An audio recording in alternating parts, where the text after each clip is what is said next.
me tīmata ki te karakia. Ko te pū ka weu, ka more, ka aka, ka rea.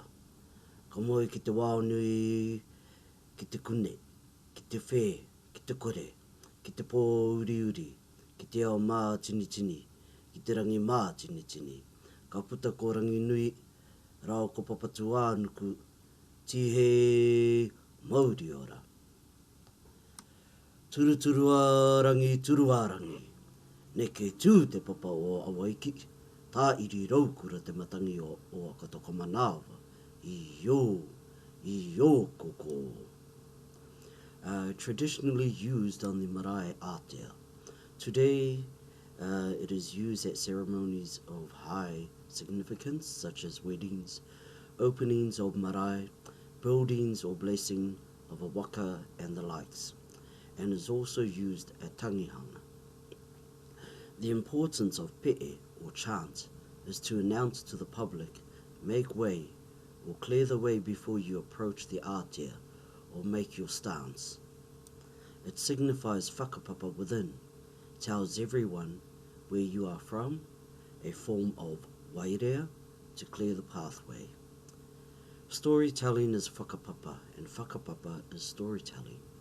For example, the story of Paikea's journey to Aotearoa is an example of the story of the whakapapa of Paikea, which unifies Paikea's homeland of Akatoko Manawa with Whangaramai Tawhiti.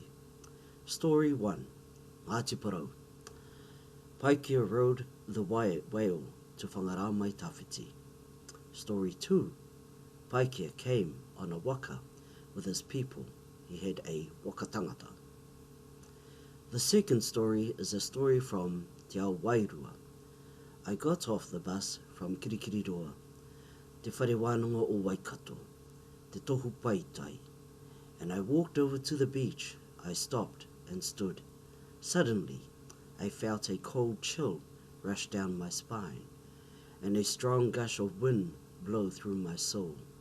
The air changed, and for a few seconds, there was a cloud that reopened, and I could smell the fresh, lush bushes and leaves. I stood in time, gone long before. From where I stood, about 20 meters out, at sea, the waka was coming in to Whangaramai Tawhiti. As I looked out at the sea, Paikea and his waka tangata. This I witnessed from where I stood, but in another time, way before colonization. Tangata whenua I was. Every indigenous culture has whakapapa stories. Before colonization, as a people, my people lived as one village, one hapu, and everyone had a role, from the old people telling stories, to the men going fishing or hunting, to the women doing the weaving, etc.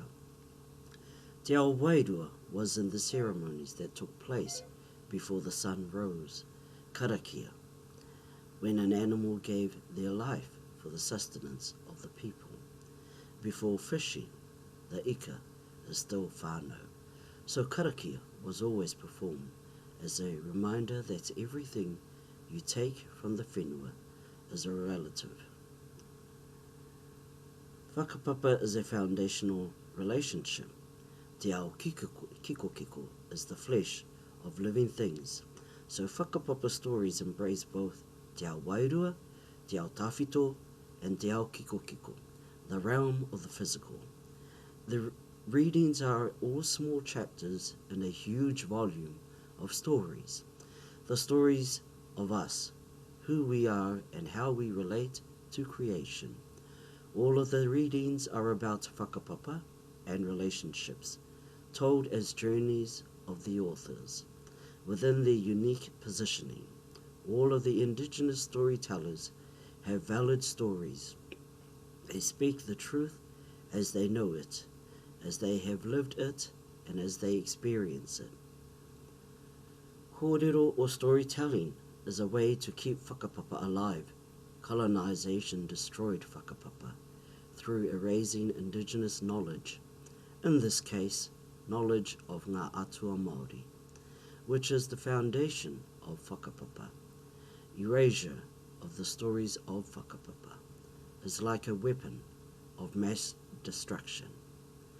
Storytelling is also a reminder of themselves to give them directions about where they came from and where they are going to. In the telling of the stories, the wairua reminds that person about where they came from. Whakapapa is one continuous and never-ending story.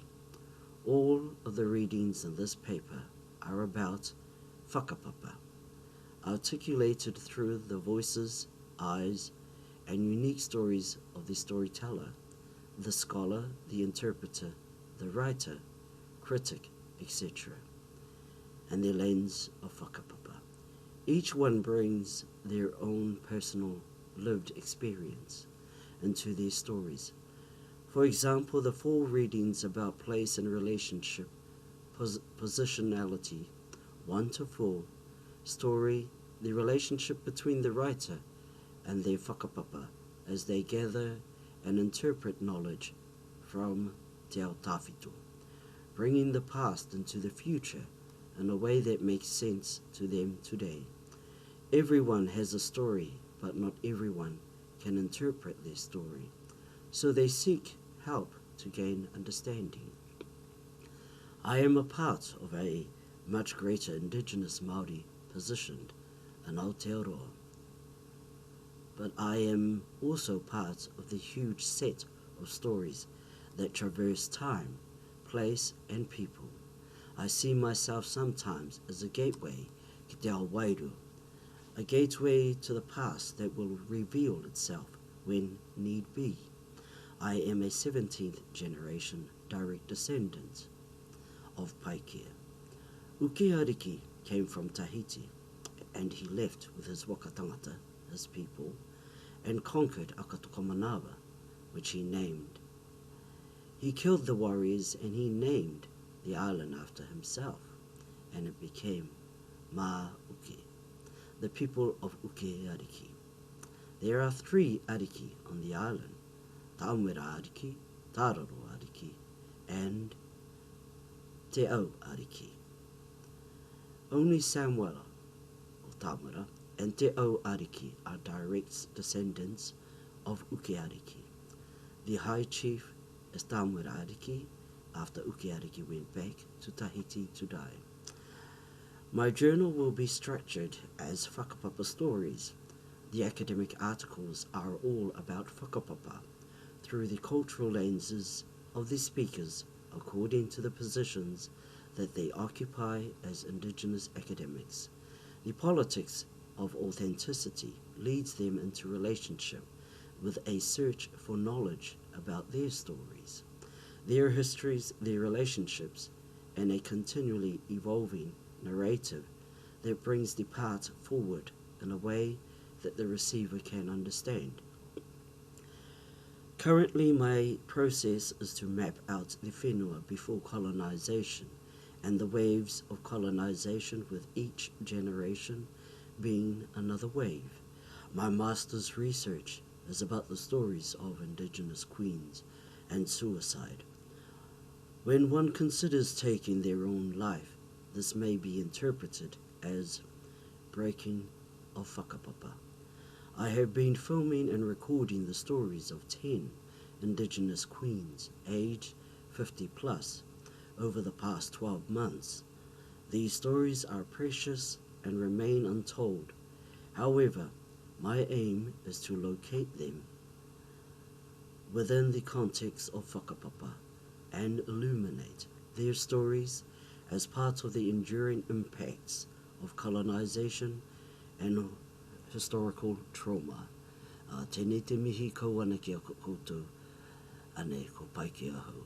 Ngā